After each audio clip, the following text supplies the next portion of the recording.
If you couldn't tell by my video output so far, I may like anime. Just a bit. But I don't really have a clue what goes on behind the scenes. And that sounded like a theme for a video. So here we are. What goes into making an anime, both inspirationally and production-wise? An anime about anime has the potential to express some real personal experiences from its creators, since they, you know, make this stuff. So this video theme is really just a facade to explore creativity or some fancy stuff like that. If I watch a bunch of shows about making stuff, maybe I'll feel less inclined to procrastinate this project as much as I usually do. That's a lie, this video has been in production for like 4 months now. Oh, and let's do some manga too, to artificially inflate this video's runtime. Originally, I didn't intend to state my own opinions about these shows and keep it strictly professional, but the script became dry fast and I'm probably never gonna talk about them again. But, to almost be able to say that this video has a point, I'll also be addressing these anime and manga based on the following criteria. Is it about creativity, a description of the medium, or something else? How does it tackle the creative process? Does it give a positive or negative impression? Is it inspirational? How personal is it? And author interviews. Has the creator themselves said something that could give a unique perspective? With that said, let's pick a series at random and hope I don't get abysmal dog shit.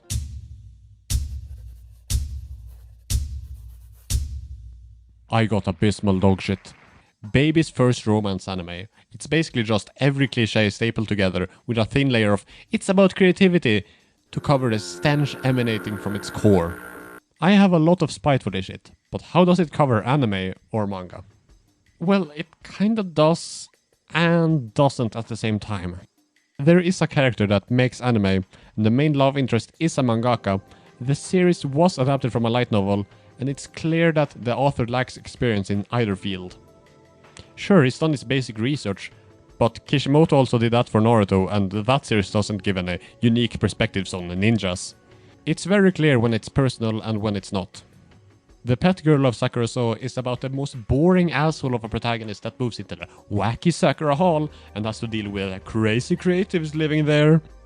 The only real thing I knew about it going in was that a friend told me that there was an autistic girl in it, and even though it's a major aspect of this show, I am not fit to talk about it since I probably don't have autism, nor is this the time or place for that discussion. I just thought she acted like Aigi's Persona 3 at times. If you wanna skip this segment, feel free to do so. My soul's simply not in it here, and my commentary will at least get longer later. I can't guarantee it will get better though. Anyway, let's just get this over with. The Pet Girl of Sakurasou really tries to be a show about creativity. The ups and downs of making your dreams come true, but I don't know, it just kinda falls flat. The anime basically has 2 modes.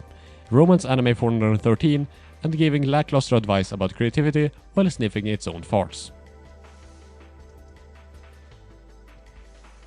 This is where most of my complaints about this show come in. Due to the fact that every single character has a different profession they aspire to be, it becomes abundantly clear that the author lacks experience in any of them. The voice actor, the programmer, the game designer and the writer all feel surface level in their interpretations, which is really bad when the main character is among them. But for the purposes of this video, let's focus on the animator, Kamigusa, and the manga author, Shina. Kamigusa is really easy to cover, since there's basically 3 shots of her animating in the entire show.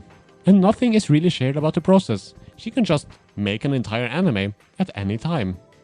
Mashiro Shina is the main love interest for the show and the aforementioned autistic character. She is perfect at everything she does, so there's no need to share the creative process.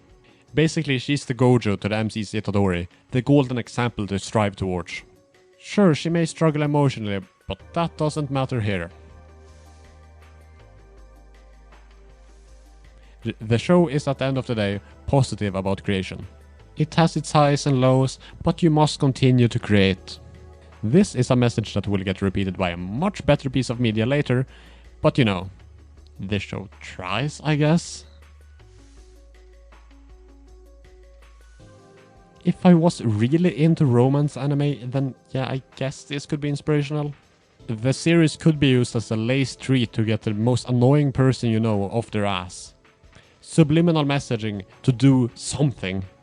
For me, I hate so many aspects of this shit to be able to appreciate it in that way. As I've mentioned, the lack of real experience in any field makes this show feel cold and flat. There's not years of memories and hard work expressed in a passion project here.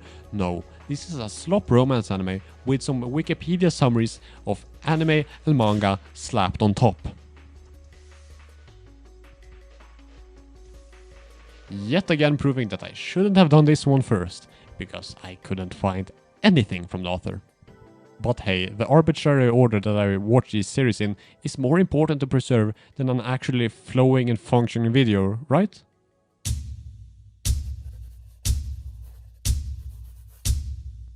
Bakuman is kinda objectively the manga or manga anime in my case. But yeah, this series is about two guys that really want to make manga, and it details over a decade of their lives as they strive to become the #1 author in Shonen Jump. It's made by the same guys that did Death Note. It may be obvious, or not. It's not really similar in any aspect except some character designs. This is a slice of life, not a psychological thriller. Death Note may be a better package overall, but my main complaint with that show, the character writing, is significantly better here. Though, that comes with the caveat of that this show is completely incapable of writing women, they even mention that in the show, and they can't handle a larger cast in the slightest. Like the main love interest, Miho. She's a third of the guy's pen name, Ashirogi, and the entire premise of this show is that when the dudes make a manga that becomes #1 in Jump and gets an anime, she'll voice the main heroine.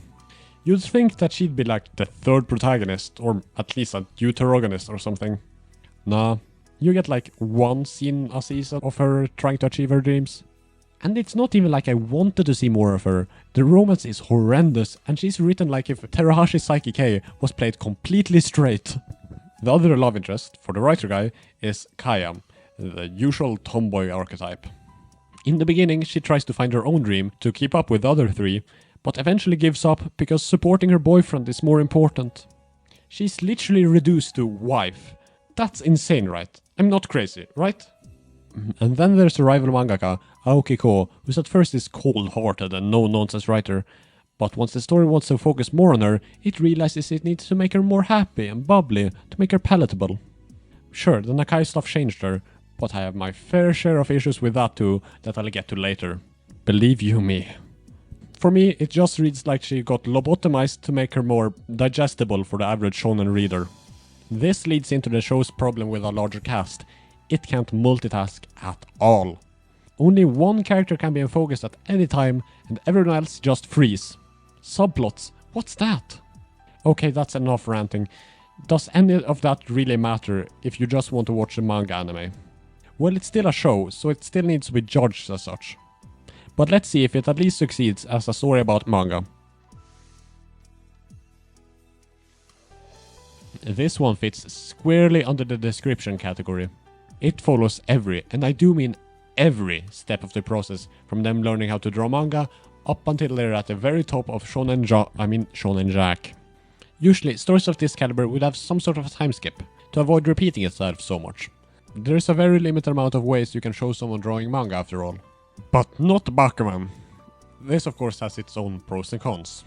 On the one hand, you don't get the feeling of being left behind, like most time skips do. But on the other hand, the anime can feel very dragged out at times. Lots of repeated arcs and circular character development. I don't know how many times the main characters had to realize that they should draw dark and serious stories instead of light-hearted adventures. Another thing that I wouldn't really call an issue, but it's really funny when you notice it. This story takes place over the span of a decade, and throughout that time, the characters don't change visually at all. At 14 and 24, they look and dress the same. It's really funny in season 3 when he goes to the middle school reunion and everyone else looks like they're in their mid-20s and he just looks like a teenager among them. Yeah, progressive character design changes would have been a ludicrous ask for this series, and that's why I won't call it an issue, just another argument for a timeskip. Bakuman doesn't shy away from any step of the process. Everything from the idea generation, to the development with the editors, to the struggles of scriptwriting, to the actual how-to of drawing, to the work with assistants, to the crunch culture that develops it all. All of it gets shown in a way that leaves you with a solid grasp of how manga is made. Did we need to see all of this the amount of times we did? Probably not, but repetition is the best form of learning or something. Another often overlooked aspect of manga is the interpersonal relationships between authors that end up influencing the final product. Ashirogi have their own little group of rival authors / a union that frequently perform collusion.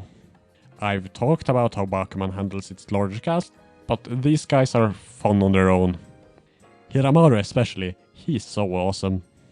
This comes with one large exception that accidentally creates the most important message this show has to say. Nakai.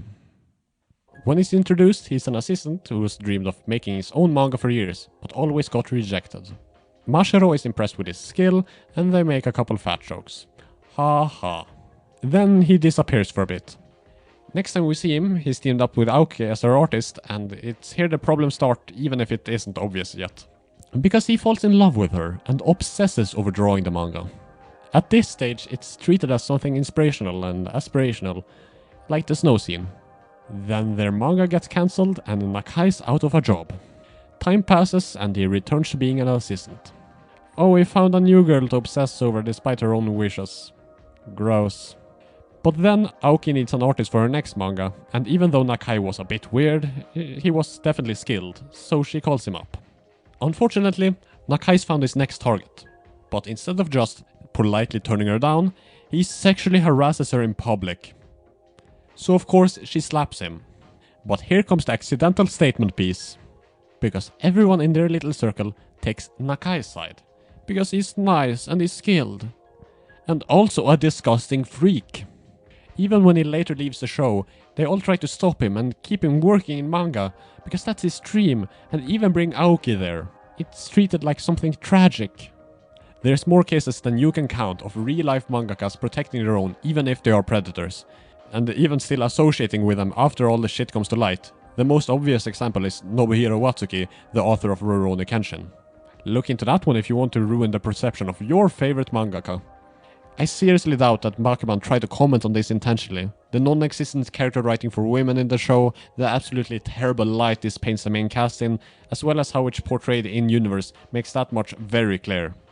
Instead, I feel like it kinda reflects the sort of people the real-life authors may be. I'm not making any accusations, just stating some reflections that popped up during my viewing. Anyway, back to the silly manga questions. I don't think Bakuman would be allowed to give a negative impression.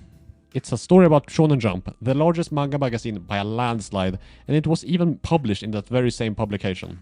A story of course still needs drama, but it's always a rogue element. An evil copycat mangaka or an editor with bricks for brains. The company itself and the characters that are represented can do no wrong and are often portrayed as almost divine figures. On the actual drawing side, it does the whole writer's block, inferiority complex, art block shtick more times than I can count, but overall it very much keeps in line with the standard shonen tone, even if the subject matters differs greatly. But I guess that's only because in my own lesser way I am used to the ghoulish grind. Someone with no experience throwing themselves at the brick wall known as creative endeavors might come out of this show with a strong negative impression. The mangaka lifestyle is not healthy in the slightest, which may deter fake grinders. Kinda genius to simultaneously scare away the ones not cut out for it, while intriguing the ones that can look past it. Due to how it's structured, it doesn't really have the breathing room to exude the passion needed for me to call it truly inspirational. But it's still a shonen, so of course it's got the "I'm gonna achieve this impossible goal" standard stuff, but unless those words come from my glorious king, they don't really do much for me. I guess it could inspire you to be a manga artist, shocking I know, but some other stuff I'll talk about later awakens a voice in the back of my head that tells me to try stuff I'd never planned to and never will. Bakuman was written by Tsugumi Ohba and drawn by Takashi Obata. I wonder who they could base the main characters on. But unlike some other shows I'll talk about later, they still put this series above their own personal story. Like, yeah, there's elements here and there. Even though Death Note exists within universe, Ashirogi still end up creating what's basically the exact same thing. Which becomes really funny when you realize that the previous arc was about them dealing with a copycat. I describe Bakuman as a shonen manga first and foremost, and an autobiography like 7th. For this one, it feels most right to do 2 interviews for its 2 creators. First up, writer Tsugumi Ohba in an interview with Shonen Jump Alpha. I'll only do the most important snippets, this video is long enough already. Tell us how you first became interested in becoming a mangaka.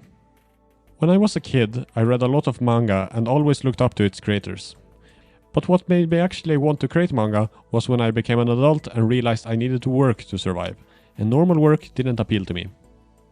Tell us about your process for creating manga with Obata Sensei. How do you guys hold a meeting? Do you ever disagree with each other's opinion? I do not meet with Obata Sensei. I discuss things with my editor and create storyboards. They are then given to Obata Sensei, who creates his own storyboards and passes them on to our editor and me. Only minor changes are made and we never have any disagreements. Which mangaka character in Bakuman do you feel is closest to yourself? If you mean which one I feel empathy with, it would be Kazuya Hiramaru. I'm constantly thinking, I can't write anymore, I don't want to, I want to run away. Editor-in-Chief Sasaki is a character based on an existing person. What's he like in real life? What was his first reaction when he saw himself in Bakuman? Sasaki is always smiling when I see him, so I think of him as a really nice guy. And other editors also tell me he's always smiling, but that, of course, when he needs to, he can get pretty scary. I don't know what his reaction was when he first saw himself in the manga, but I was never told he liked it, so I just assumed he didn't. But I assumed that he figured having the real editor-in-chief appear would make the manga better, so he put up with it. Do you have any advice to those people out there who want to become mangaka? You can't be the one that determines what's good and what isn't, so I think you need to create as much as you can. And don't be shy, share your creations with as many people as possible.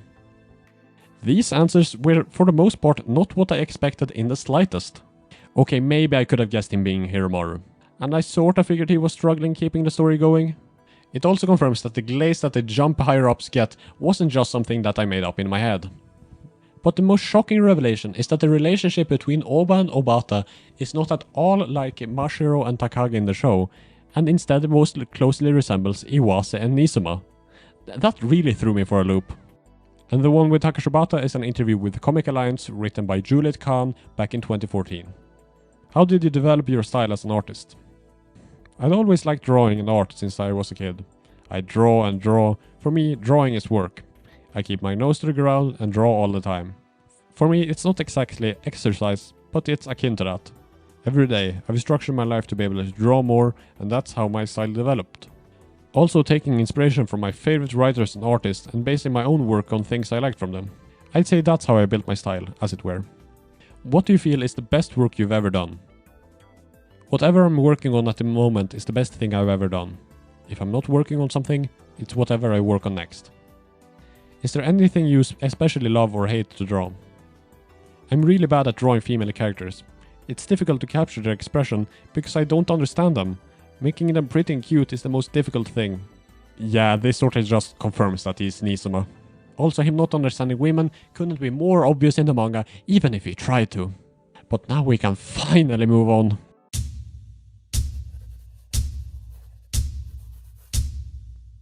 Shirobako is basically the anime equivalent to Bakuman. But like if Bakuman started in season 2. The show is about a group of girls who wanted to create anime in high school, but because life doesn't always go the way you want, it takes a few years more than they expect before their dreams start to take shape. It mainly focuses on one of the girls who works in production, and it details the trials and tribulations it takes to get an anime to air. Because its lead isn't really involved in the creative side of anime, it kind of by default lands in the description category. We follow her as she whips the staff into shape to make the anime even possible. Chasing down keyframe animators, mediating disputes, and putting the director in a cage may not sound like it would be that fun to watch, but I think the show makes it more engaging than you expect. The main series tackles the making of 2 anime, one from the middle of the process, and the one from the beginning of production.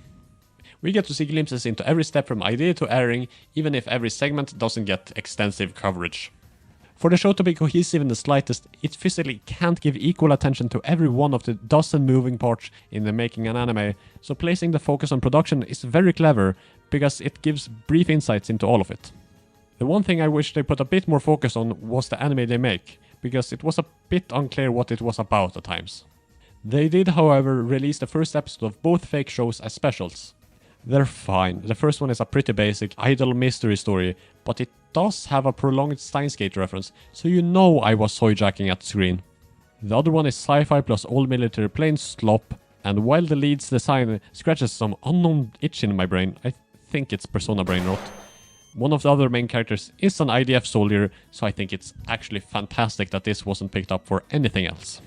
Yeah, I think these were soft pilots that went nowhere. Anyways, I got sidetracked. Another way the show tries to expand the scope of the areas of the process it can cover is by having multiple main characters all tackle different parts of it. Or at least that's what it says on the can. It kinda forgets to do that outside the occasional cut to voice actor girl or writer girl. 3D girl doesn't do anything, ever. So I may have gotten a little carried away and basically answered this on the last question. But I haven't talked about the movie yet. The main series ends in a way that very much teases a second season, which it never got. But for some reason it got a movie 6 years after the original. So how do you address this in the story? Just pick up from where you left off? No. It skips forward the same amount of time in universe. Now everything has gone to shit and the studios basically collapsed. The film is then about trying to get the old crew back together and scoop the water away from the sinking ship. I think this is the best approach it could have taken as a companion piece to the series. It shows that even if everything doesn't go your way, you can't just give up. A few projects flopping doesn't mean you should just quit. Like Bakuman's gambling metaphor that I forgot to mention, everyone's a gambler until they hit it big, but they should still keep spinning the wheel. The main series has an infectious positivity about it. Even though the work may be hell, they can do it! A big part of the show is about dreams. All of the girls have their own goals that they try to accomplish in anime production, so through their perspective, the grueling working conditions may seem more joyful than they actually are. It's all about perspective. If we followed a different lead, we'd have a different view of this. The show even addresses this through Hiraoka, a senior PA who used to dream big, but the work made him jaded. That contrasted with the main character's positivity gives Shirobako some surprising depth. The movie is then really surprising in this regard.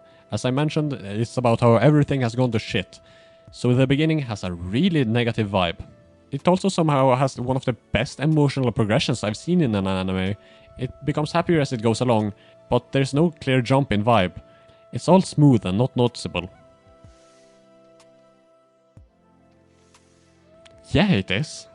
It's the series' main goal, and it does so to great success in my opinion. A big chunk of this show is the commentary on the concept of talent. A particularly great quote I think is, "I think talent is the ability to take chances, and the calm to learn from your mistakes." Lots of little nuggets of wisdom sprinkled throughout. But if I want to summarize what this show wanted to say in a sentence, it'd be, no matter where you are in life, no matter your previous experiences or preconceived notions, you won't achieve your dreams if you don't try. This question becomes very strange for this show. It has so many characters in different fields with varying backgrounds that there's no way to see a one singular creator behind all of them. It instead feels like a cumulative love for the medium and industry with personal experiences sprinkled in. The best example of this is Andy's Chucky, an in-universe 70s anime. Because it looks a little too good. It nails the style to an insane degree that should be impossible for a show with a poster like this. There's also a metric ton of references. In between the anime and the movie, the studio animate Two Piece, the Bandit manga. In this workshop you can see a censored Doraemon, and she goes to recruit the director of Neon Locomotive Avant-Garden, and we get to see a clip from his previous work.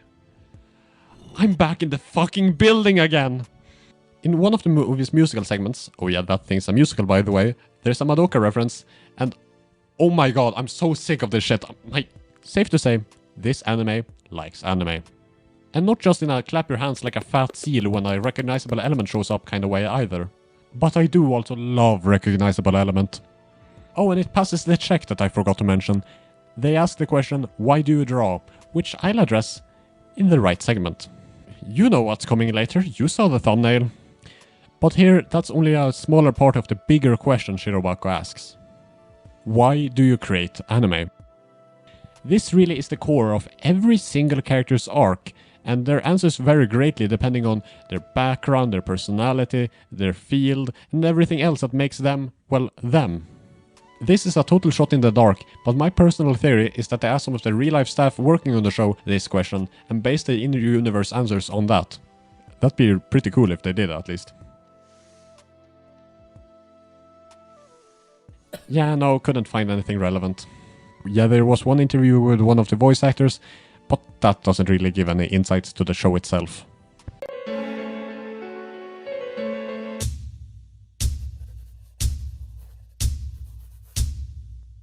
This could possibly be the biggest case of me simply just not getting it. A Drifting Life is an autobiographical manga about author Yoshihiro Tatsumi that goes through his life in the 40s and 50s. He's often credited as the creator of Gekiga, a more adult version of manga. I haven't heard the term before I read this, however. It is perfectly serviceable. It obviously feels very dated. The man was 50 years out of his prime when he wrote it. Though I don't really think it works as a story. It's a history lesson first and foremost, evidenced by the era-specific trivia sprinkled throughout.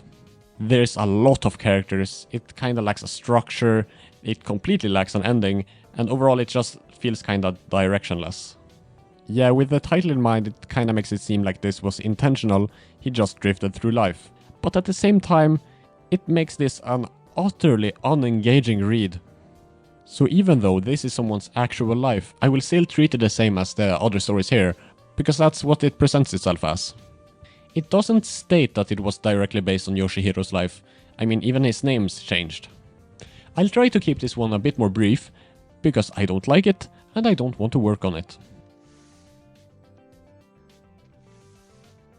It for sure isn't about creativity, he makes the same plot like 70 times throughout the book. It isn't really a description of the medium either, all methods of creating manga are kept strictly off screen, and how he learned to draw better isn't important enough to show. No, A Drifting Life is mostly just bickering with publishers.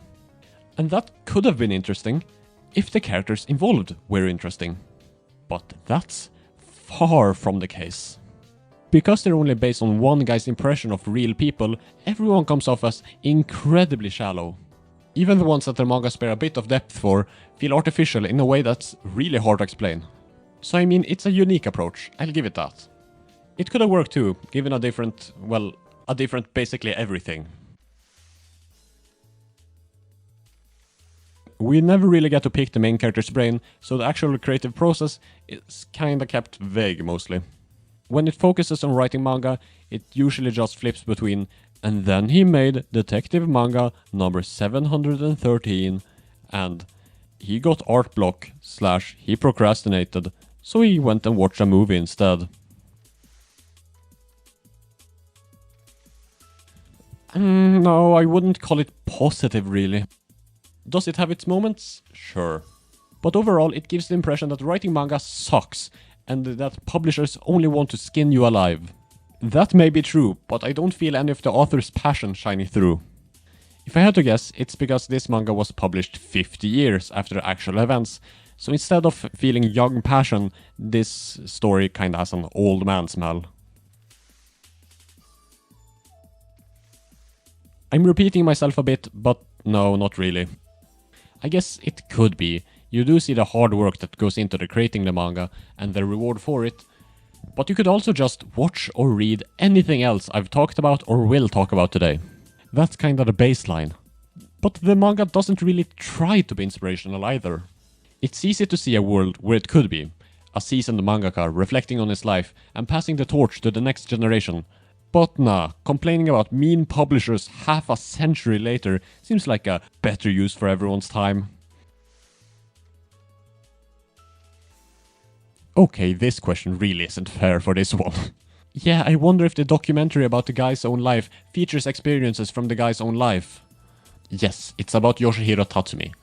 But as I've stated, It doesn't really do anything to elevate itself above just an objective retelling. Yoshihiro Tatsumi has done a surprising amount of interviews for mangaka, but the one I felt was most relevant was one with Kai-Ming Cha at Publishers Weekly Comics Week, fantastic name, no notes, back in 2009, titled Tatsumi Talks About the Drifting Life. He talks a lot, and I'd recommend reading it if you give a shit about this story. Some highlights are the following. You owned and ran a used bookstore for 18 years. Sometimes people would come looking for you, the founder of Gekika, but you would hide in the back. There were times when people used to come to the store, asking to meet me, but I would hide in the back. My wife would tell them, he's not here. Sometimes I wouldn't make it to the back in time, and they would catch me and ask, are you Mr. Tatsumi? And I would tell them, no, that's my brother. Why did you want to hide? I was embarrassed. I liked thinking of myself as a successful manga artist, but running the bookshop meant that I wasn't. I was a very proud cartoonist, and the thought of being the comic book artist who doesn't make enough money and has to run a bookstore was embarrassing. We closed the bookstore about 5 years ago. You were awarded the Osamu Tezuka Prize this year in Japan. Now you're a guest here at Penn World Voices Festival and the Toronto Comics Art Festival. How does it feel to be recognized like this? I actually want to ask the critics, what attracted you to this work? I never meant for this. I never thought it would be talked about like this. I mean, I write about Japanese households. I've always been worried. I've never understood popularity. It's something that I've struggled with. How to make this appeal to people. How to make people identify with my work. It's always been something I've been very insecure about. I don't read much of other people's work. Maybe I should. Maybe I'm missing something. I'm learning so much from this experience. From the way that people are responding to my work. It's teaching me a lot. I feel good that I wasn't wrong. I've been on this track for so long and I haven't been that successful in Japan. But now, some people are getting it. It's very gratifying. It's interesting to hear what happened to him after the success he wrote about in the story. I think it would be great if it was actually included and not just stopping. Another answer that makes it even weirder that the manga ends where it does is... How did you meet your wife? She was a waitress at the restaurant. We started dating at the end of our drifting life, during the part about the student movement. So she's not in the book. This means that none of the multiple chatting with high schoolers subplots would develop into anything for him later. He really just wanted to let people know that he was a pedophile. Originally I had intended to cover another manga here, Flower of Life, but I couldn't find any possible way of reading it, so I gave up. Reading one manga is enough for the title to not be clickbait, right?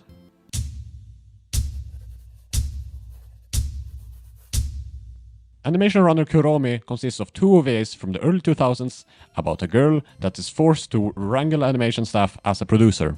Yes, it's just Shirobako again. The difference is that this one has the comedy from Fooly Cooly. It's kind of fun to compare Kuromi to its significantly longer cousin to see how the difference in scope affects the actual contents. In that way, this one feels really minimalist. The cast consists mostly of 1 producer, 1 art director, 3 keyframe animators, and 1 checker. No directors, no writers, no tweeners, no background artists, and no character designers. Nothing. But this very limited scale, paired with its so retro aesthetics, makes it probably the most rewatchable thing I've talked about yet. It's just a very cozy vibe. So how does it fare in the gauntlet? While its premise may make it sound like just another Shirobako, it actually uses its setting as a backdrop to focus on something else. So yeah, it may describe some aspects of working on anime, but the story itself is more about teamwork and camaraderie. Most of the actual information comes from these really annoying exposition aliens. Everyone knows that tell not show is the principle all media should follow. Because its main character doesn't draw and the show is in total 1.5 hours long, it doesn't really delve into the creative process at all. According to Kuromi, the animation process is kinda like smelting an item in Minecraft. Give an animator some storyboards, wait a bit, and then you get keyframes. Not really a complaint, just a statement about the scope and focus of the OVAs. It's the usual power of friendship spiel. If that makes you feel good, then sure, it leaves a positive impression. The evil producer could leave a bad taste in your mouth if you look at it objectively and realize that not everyone you're gonna work for is gonna be as nice as Kuromi.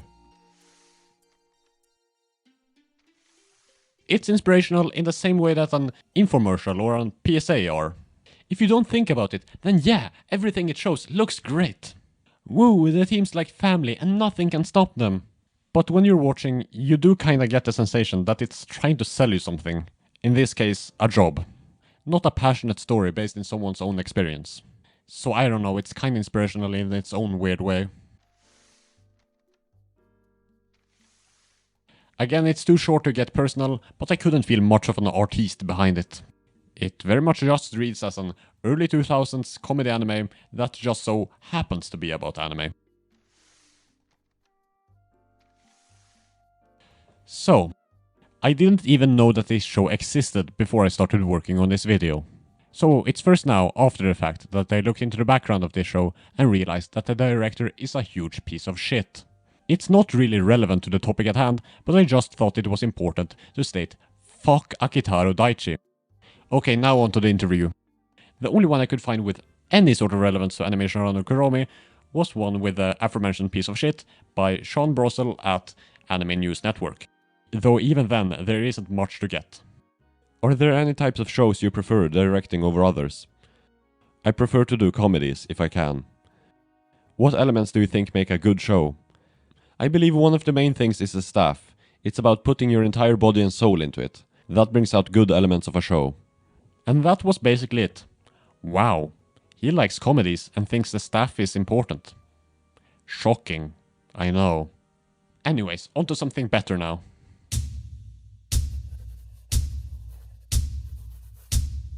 Yeah, kept you waiting, huh? This is the last anime about anime that I'm gonna talk about today, and there's a reason I saved it for last. It's so unbelievably peak, and it's exactly what I was looking for when I set out on this quest. Keep Your Hands Off Eizouken is about 3 high school girls that make animations. Revolutionary premise, right? Nah, but it doesn't need to do anything more than that. And you'll hopefully see why after it's gone through the ringer here and when you watch it afterwards. You don't really have a choice.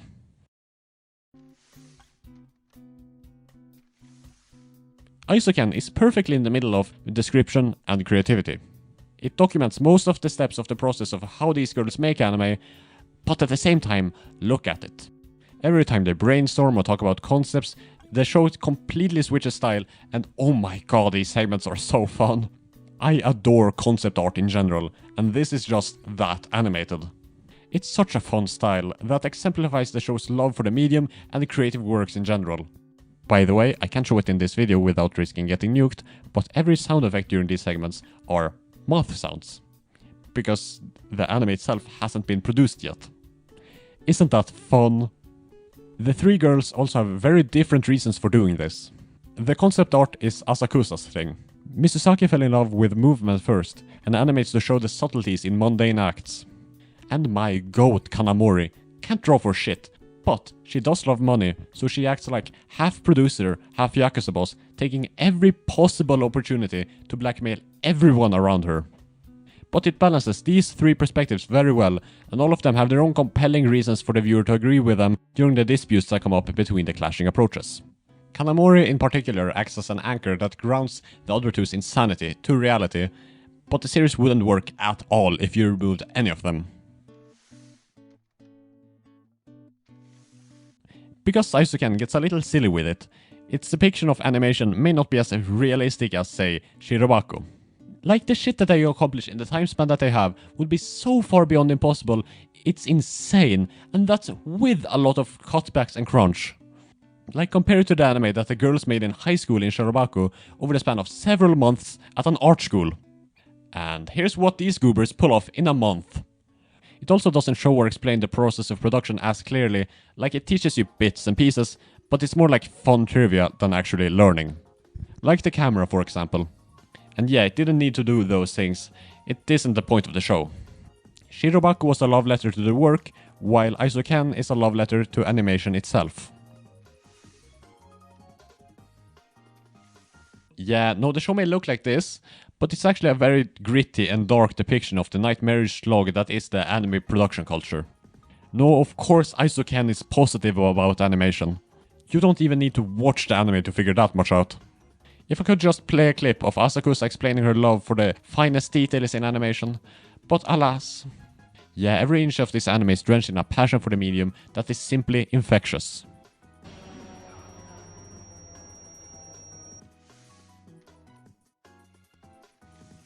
If you find even a modicum of enjoyment in animation, you're guaranteed to feel at least a teensy bit inspired by Eizouken.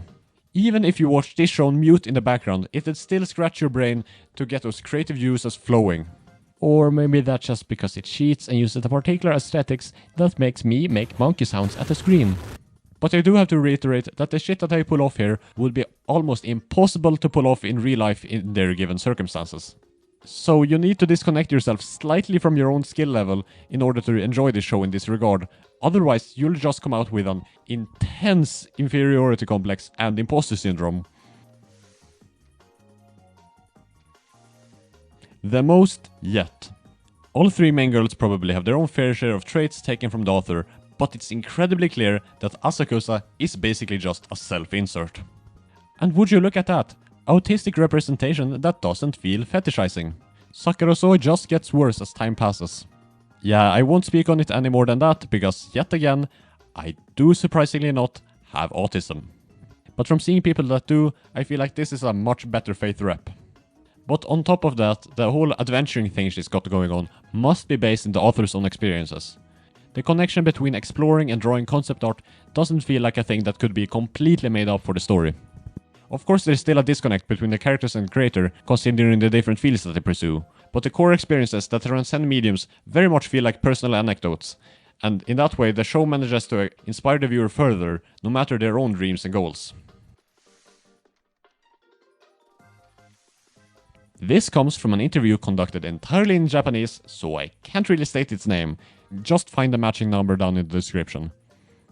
In this interview, the mangaka Oowara Sumito discusses himself and how his experiences shaped Keep Your Hands Off Eizouken. And would you look at that, I was right in my profiling.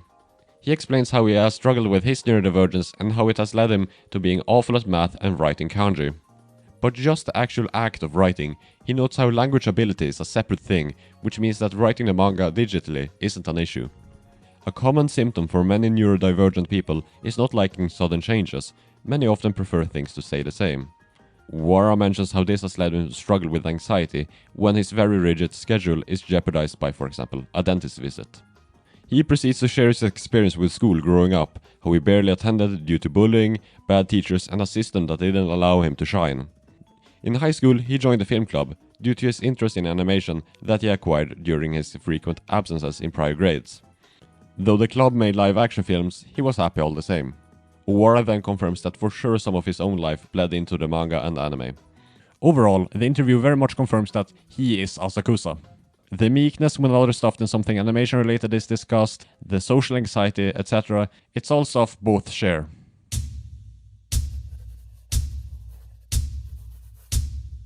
And here we have it. Zenith fiction. Before I read Look Back a year ago, I thought about making a separate video just discussing it. But that shit got scrapped because I didn't feel worthy of reviewing or analyzing it. But this package deal eases that feeling a bit. Look Back is a story about two girls that create manga. Saying anything more than that would spoil something I don't want to. You just got to know that the author, Tatsuki Fujimoto, embedded a piece of its soul into this thing. If there's one thing you have to watch out of all of these shows I've talked about, it is Look Back. If you have made it this far into the video and you haven't seen it, well, you have your next hour sorted after this video finishes. Do not click off early. The only thing that Look Back teaches you about the actual process of making manga is that there are drawings. And I wouldn't have it any other way. But it isn't really about creativity either. It'll become clear what I mean later, but the answer to this question is that Look Back is a secret third thing. Look Back is a one-shot or a 1-hour movie, depending on the medium, so of course it doesn't show as much of the actual process, like a 75-episode anime or a 800-page book. We don't really get to see the how of making manga, outside of the repeated montage shots of Fujino in the grind. The snippets from the different manga she makes over the years show the evolution of the art, but doesn't do much to show how she actually got there. Because of how loosely it shows the process, it doesn't really give a positive or negative impression. It neither sets out to say that drawing is fun or the manga industry is hell. What Look Back shows is that creative endeavors are often involuntary. You don't draw because it's just a fun hobby. You draw because you're compelled to. You have to. This approach may be hard to understand if you haven't lived through it, but it's very much a reality. You're asking me if Look Back is inspirational. A better question would be, is inspirational Look Back?